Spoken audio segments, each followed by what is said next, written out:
Ora viva, muito boa noite, que já está no ar a penúltima edição do Telenotícias, a 24 de outubro de 2025. Nesta edição de sexta-feira, destaca que o chefe da bancada parlamentar da Frelimo, Félix Avelino Silva, reafirmou o compromisso do partido com a paz, a juventude e o combate à corrupção, durante a cerimónia solene de abertura da segunda sessão ordinária da 10ª legislatura da Assembleia da República, realizada nesta quarta-feira, 22 de outubro, em Maputo. No seu discurso, Silva fez um balanço dos 50 anos da independência nacional, destacando o papel da juventude e o progresso alcançado pelo país na consolidação das instituições democráticas, bem como o acesso à educação e saúde. O deputado reconheceu, no entanto, que Moçambique enfrenta ainda desafios significativos, como a reindustrialização, a diversificação econômica e a modernização das leis e instituições. Ao longo destes 50 anos, Moçambique consolidou instituições democráticas, infraestruturas fundamentais, uma economia aberta e diversificada e uma sociedade plural e que reconhece o valor da diferença e da inclusão. Avançamos no acesso à educação e à saúde, na modernização do Estado e no reforço da coesão social e territorial. Mas celebramos também com lucidez e humildade, consciente dos complexos desafios que se nos colocam pela frente, nomeadamente o desafio de reindustrializar o país, diversificar a economia, o desafio de modernizar as leis e as instituições para que correspondam às exigências de uma sociedade em rápida transformação, o desafio de garantir que a juventude moçambicana encontre oportunidades dentro do seu próprio país e, acima de tudo, o desafio de preservar a unidade nacional, a paz efetiva e a integridade do Estado. Silva enalteceu o diálogo nacional inclusivo, descrevendo-o como um momento ímpar de escuta e construção coletiva. Este é um momento ímpar, onde todos os moçambicanos têm a oportunidade de expressar os seus anseios, as suas preocupações, os seus desafios e sonhos sobre a convivência pacífica, a boa governação, a justiça social, trazendo propostas de soluções para um Moçambique cada vez mais próspero. Segundo o chefe da bancada, o verdadeiro diálogo não é apenas o encontro de vozes, mas um processo de construção de soluções coletivas que garantam estabilidade, equidade e progresso. A Frelimo reconhece que o verdadeiro diálogo não é apenas o encontro de vozes, mas um processo de construção de soluções coletivas que garantam a estabilidade, a equidade e o progresso. Por isso, não queremos um diálogo onde alguns cidadãos consideram-se mais importantes que os outros. Assim como também não queremos um diálogo condicionado por alguns compatriotas que tentam impor aos outros moçambicanos a sua vontade pessoal, a sua voz e as suas convicções. O deputado reforçou ainda que a Frelimo está aberta a acolher e transformar em reformas legislativas as propostas que reflitam o sentimento dos cidadãos. Ao abordar a luta contra a corrupção, Silva classificou-a como um dos principais entraves ao desenvolvimento do país, defendendo reformas legislativas consistentes, como também mecanismos eficazes de controlo e uma mudança de mentalidade coletiva. O parlamentar reiterou o compromisso da sua bancada em fiscalizar de forma permanente e rigorosa a ação do governo, sublinhando que esse exercício fortalece o princípio da separação e interdependência de poderes. O início desta segunda sessão ordinária da 10ª legislatura é um sinal inequívoco de que inauguramos um novo ciclo, uma nova era, com novos desafios, onde temos que fazer diferente para obter resultados diferentes. O povo, de quem somos dignos representantes, está à espera de soluções urgentes para os seus problemas. Temos que superar as nossas diferenças políticas e ideológicas para unirmos-nos à volta do bem comum. Silva apelou também ao respeito e urbanidade no debate político, frisando que é possível discordar sem ofender, criticar sem insultar e divergir sem destruir. A urbanidade, o respeito mútuo e a ética no debate devem prevalecer sobre a razão da força. Devemos continuar a demonstrar que é possível discordar sem ofender, criticar sem insultar e divergir sem destruir. Que é possível divergir no que nos separa, mas construir consensos naquilo que nos une como moçambicanos. No campo ambiental, o deputado alertou para a poluição dos rios em Manica, provocada pela mineração descontrolada de ouro, e saudou a decisão do governo de suspender licenças mineiras, exigindo fiscalização rigorosa, responsabilização criminal e uma transição urgente para práticas sustentáveis.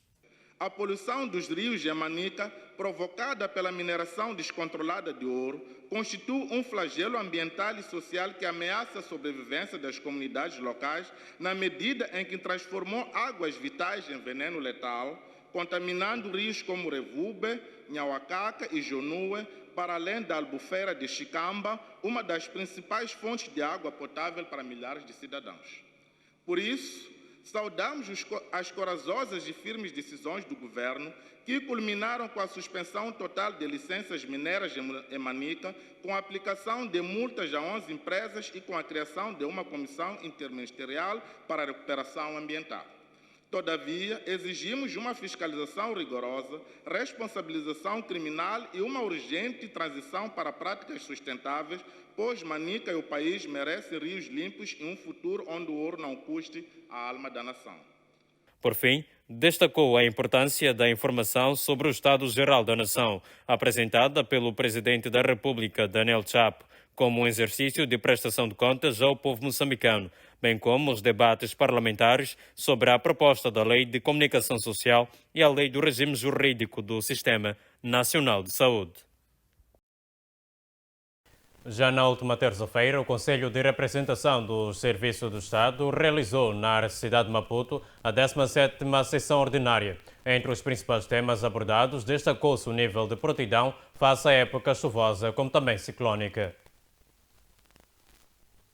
Os ciclones em Moçambique continuam a causar graves danos humanos, materiais e ambientais, destruindo colheitas e infraestruturas. E para fazer face aos desafios, o país tem investido em sistemas de alerta e na reconstrução resiliente visando minimizar os impactos futuros. Segundo o Conselho de Representação do Estado, estão a ser preparados grupos operativos para atuar em casos de cheias. Para o enfrentamento deste problema, serão ativados os comitês operativos de emergências, comitês locais de gestão de desastres, para acelerar o processo de enfrentamento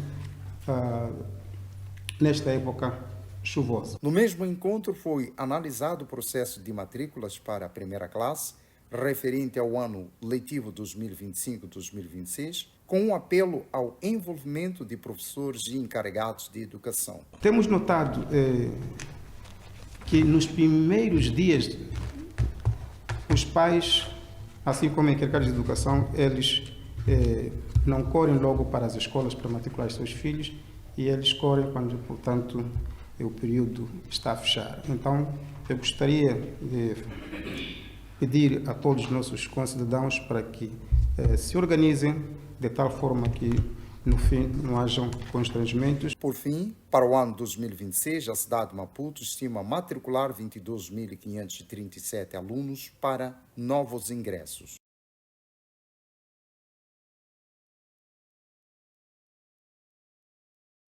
E o comandante-geral da Polícia da República de Moçambique, João Queicive, diz que o envolvimento de alguns agentes do mundo do crime e a corrupção colocam em causa a atividade policial.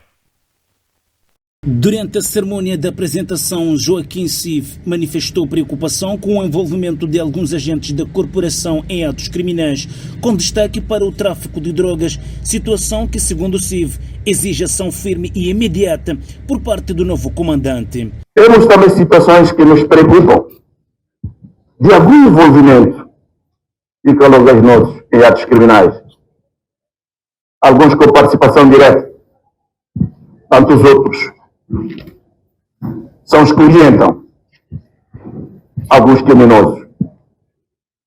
A nossa província de Nampula, por vezes, temos situações, por vezes, temos tido nota de circulação de droga. Alguns de nossos colegas se envolvem nesta situação. CIV responsabilizou igualmente alguns agentes da Polícia de Trânsito por contribuírem para o aumento dos acidentes de viação, descrevendo-os como irresponsáveis no cumprimento das suas funções. Tivemos registro de acidentes aqui na província de Nampula que nos preocuparam e continuam-nos a preocupar. Essa situação ainda tem acontecido um pouco nas nossas estradas. Temos que melhorar os nossos mecanismos de fiscalização. Fiscalização responsável.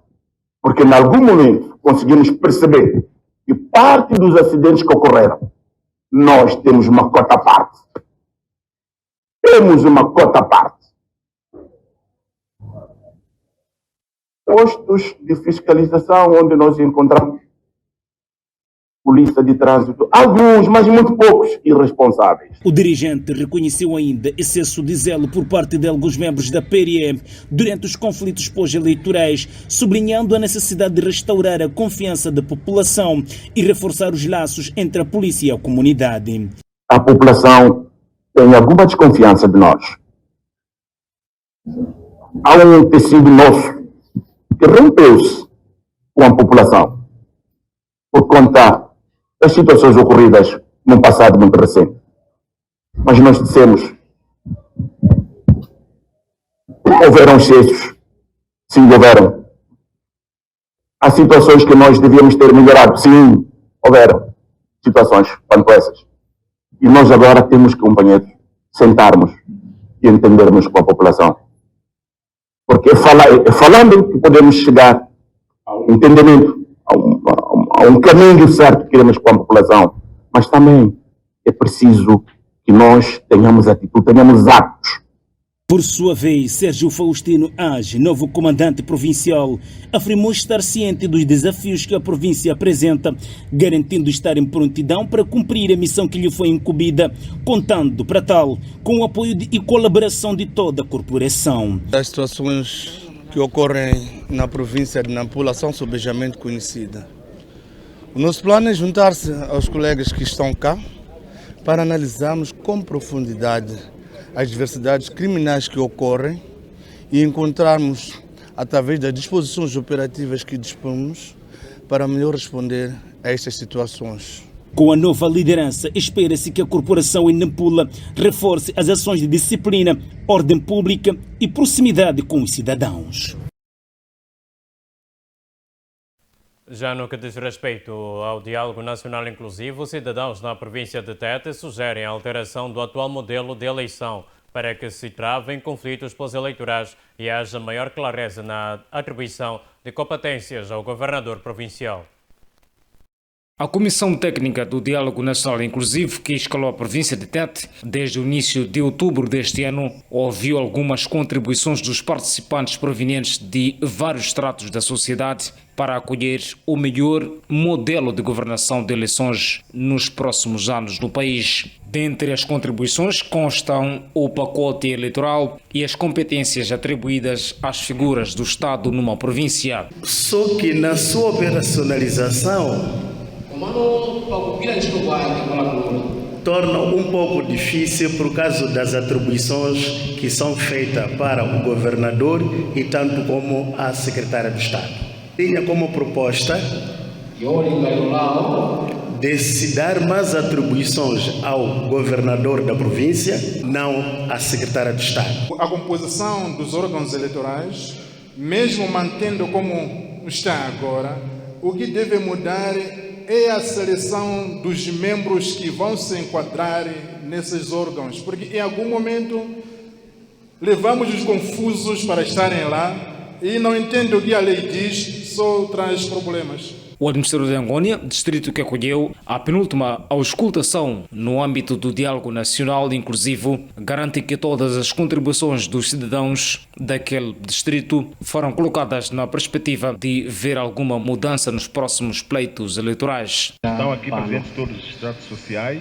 Era suposto que estivesse mais número de participantes neste diálogo, mas queremos fazer votos para que o que consumimos aqui sejamos responsáveis também em fazermos chegar a todos os restantes que não tiveram este privilégio de se fazer participação. Ismael Moussa, do Comitê Técnico do Diálogo Nacional Inclusivo, diz que o balanço é positivo e fala das principais contribuições deixadas pelos vários estratos da sociedade da província de Tete. De uma maneira geral, por exemplo, as pessoas acham que devíamos encontrar um modelo diferente de votação.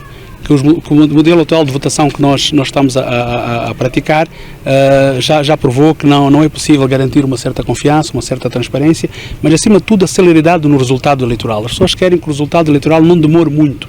Não é? Portanto, cá há uma necessidade de se rever a legislação em relação aos prazos, para que os prazos sejam mais curtos, e se isto significar que teremos que encontrar, por exemplo, um modelo de votação que permita uma maior celeridade, como um modelo de votação eletrónica, que não tenhamos receio de adotar este modelo. Esta foi uma das questões que foi muito presente em várias partes dos distritos.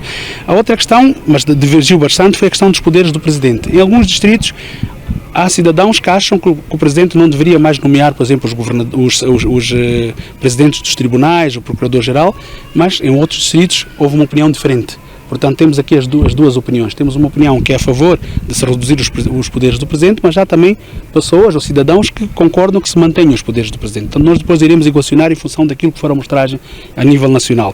Em relação, por exemplo, às eleições distritais, há toda uma ansiedade que se realizem essas eleições.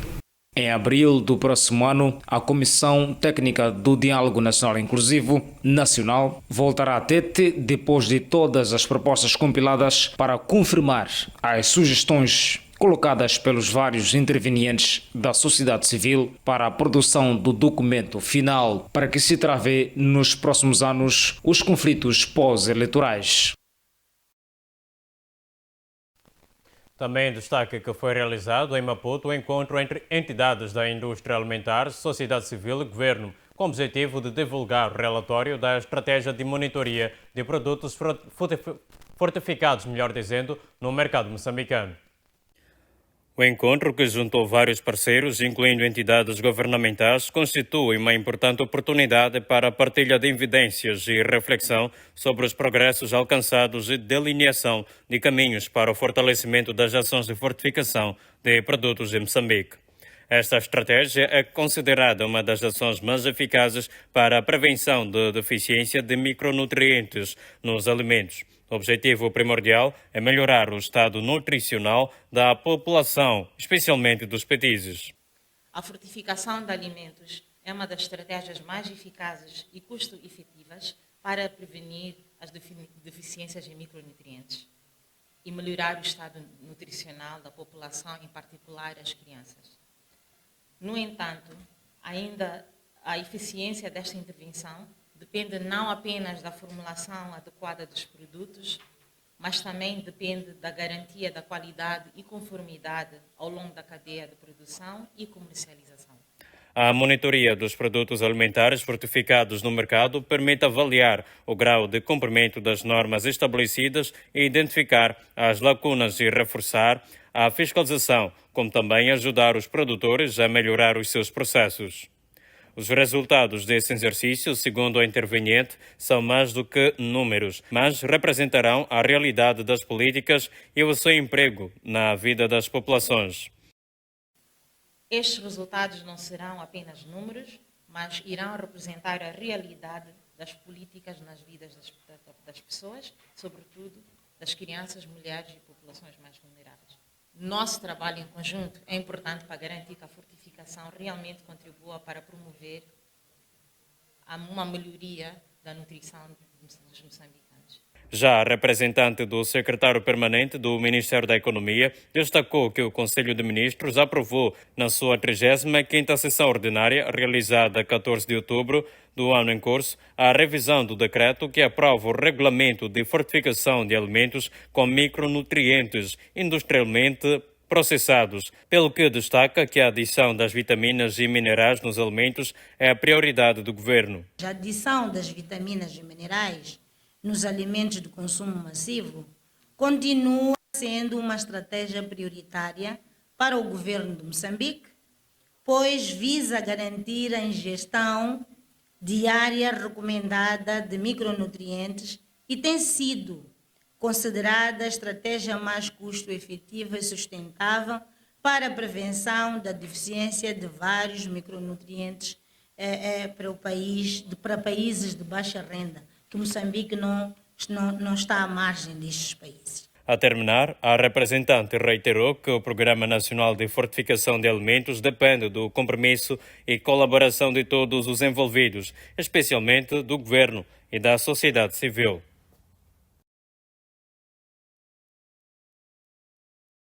Ainda no âmbito do estudo sobre monitoria dos produtos fortificados, o Ministério da Economia reconhece a existência de alimentos fortificados, mas indica que apenas cerca de 70% obedecem às normas.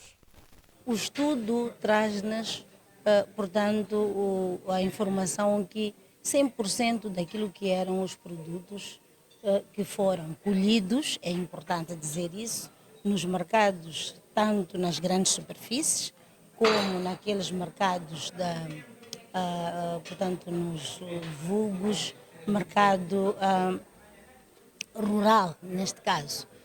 Não nas lojas, portanto, foram colhidos nas lojas, nas grandes superfícies e nos mercados tradicionais. E encontramos que todos estes produtos, na sua grande maioria, portanto, apresentaram que eram produtos fortificados. Portanto, 100% em termos de fortificação. É dizer, tem ou não tem o fortificante, de acordo com o produto. Desafios, porque cerca de 70 a 75% mostraram-nos que fortificavam de forma adequada os produtos, portanto, os que existem no mercado. Estão fortificados de forma adequada, significa que obedecem os parâmetros que foram pré-definidos. Temos um desafio, porque algumas dos produtos, que é aquilo que o estudo vai revelar agora, de forma concreta, mostraram que alguns produtos, mesmo os importados e mesmo os produzidos a nível nacional, não estavam a fortificar de forma adequada, portanto, tinham intervalos que variam de 30%. O que significa que o problema está lá, é um desafio, mas este exercício valeu a pena que pudesse fazer. A pergunta que se pode colocar é que, por que estas só apenas esses 4 sítios que foram colhidos? Portanto, é um estudo inicial que visava a trazer-nos um indicativo e pensamos nós que ele vai migrar para outros estudos, até mesmo de forma comparada, para trazer qual é o ponto de situação nos outros mercados.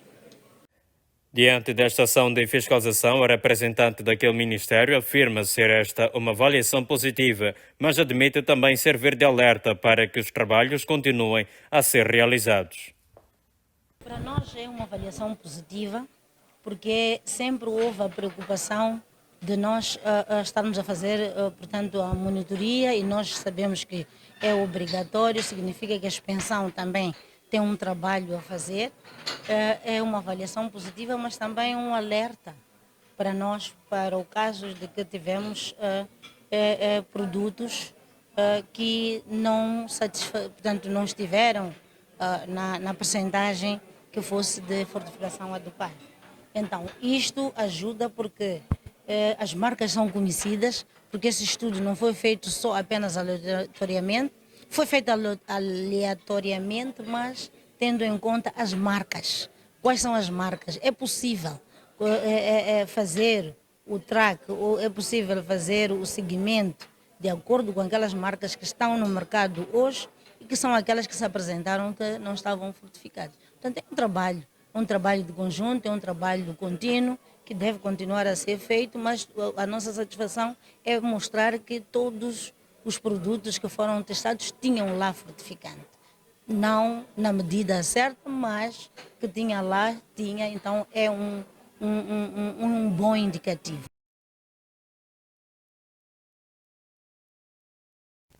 E é com esta notícia sobre os produtos fortificados que damos por encerrada esta edição penúltima da semana do Telenotícias, com promessa de voltarmos amanhã, dia de sábado, com mais notas de informação para si, caro internauta, mas não vamos sem antes desejar que a sua noite de sexta-feira seja altamente abençoada. É melhor do que isso, que fique connosco ainda para ver o debate político, pois temos temas a ser enrolados que marcam a atualidade nacional e com certeza o interessam em muito.